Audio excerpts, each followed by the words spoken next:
Assalamualaikum warahmatullahi wabarakatuh. Selamat datang kembali di Bersinarku Channel. Jam kematian. Rumah tua itu berdiri di ujung desa, dikelilingi pohon-pohon besar yang menjulang seperti penjaga.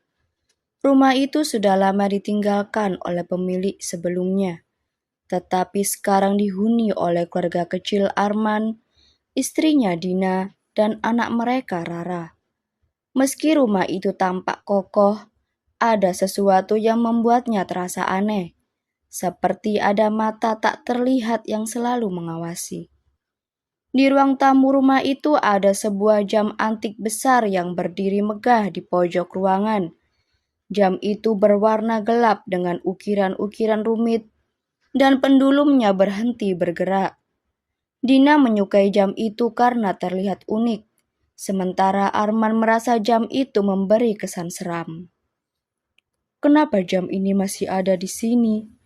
Pemilik sebelumnya pasti sengaja meninggalkannya, gumam Arman suatu malam. Namun keanehan dimulai setelah seminggu mereka tinggal di sana. Tepat pukul 3 pagi, Rara menangis keras dari kamarnya. Dina bergegas menghampiri dan menemukan anaknya gemetaran, menunjuk ke sudut kamar. "Ada yang berdiri di sana, Ibu," bisiknya sambil menangis. Dina menenangkan Rara, meyakinkan bahwa itu hanya bayangan. Tapi saat ia memandangi sudut kamar, ia merasa udara menjadi lebih dingin dan ada bau busuk samar.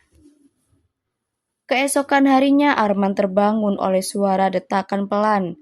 Ia turun dari ruang tamu dan matanya membelalak. Pendulum jam antik itu bergerak sendiri, padahal selama ini jam itu tidak pernah hidup. Ketika ia memeriksa waktu, jarumnya menunjukkan pukul 3 pagi. Detak itu tiba-tiba berhenti dan ruangan menjadi sunyi. Namun saat Arman berbalik untuk kembali ke kamar, ia melihat sesuatu dari sudut matanya. Bayangan tinggi dan kurus berdiri di dekat jam. Ketika ia menoleh, bayangan itu menghilang. Dina mengalami mimpi buruk. Ia bermimpi melihat dirinya berdiri di depan jam antik, sementara suara-suara aneh berbisik memanggil namanya. Di dalam mimpi jam itu berdetak keras, dan setiap detaknya membuat darah Dina serasa makin dingin. Ketika ia terbangun, ia mendapati lengannya penuh dengan bekas cakar kecil, seperti tangan anak-anak. "Jam itu harus kita buang," kata Dina dengan suara gemetar keesokan paginya. Namun Arman ragu. Jam itu terlalu berat untuk dipindahkan, dan ada sesuatu yang membuatnya enggan menyentuhnya. Malam itu jam mulai berdetak lagi, lebih keras dari sebelumnya. Suara detaknya menggema ke seluruh rumah, membuat semua anggota keluarga terbangun. Rara yang biasanya tidur nyenyak, menangis histeris dan menjerit. "Dia ada di sana, dekat jamnya." Arman dan Dina berlari ke ruang tamu. Di sana mereka melihat pendulum jam bergerak liar, meskipun ruangan itu tidak berangin. Lalu suara tawa anak kecil terdengar menggema dari arah jam. Jarum jam perlahan bergerak, menunjukkan pukul 3 pagi. Ketika jarum pendek dan panjang bertemu di angka 3, suara tetap berhenti, digantikan oleh suara gedoran keras di depan pintu. Arman membuka pintu dengan hati-hati. Di depan pintu tidak ada siapapun.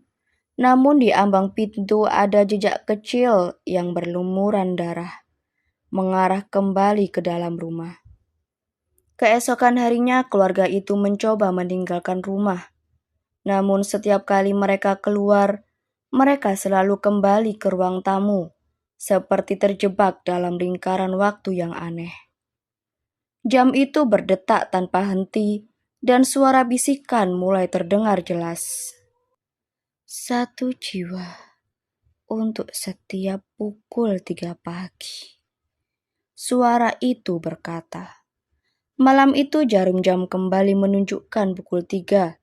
Ketika jarum bertemu, Rara menghilang tanpa jejak. Arman dan Dina hanya bisa berteriak histeris. Sementara bayangan tinggi muncul lagi, berdiri di depan jam dengan seringai mengerikan. Dan jam itu terus berdetak setiap malam, setiap pukul 3 pagi. Ia menuntut korban berikutnya. Sekian dan terima kasih. Jangan lupa like, komen, dan subscribe.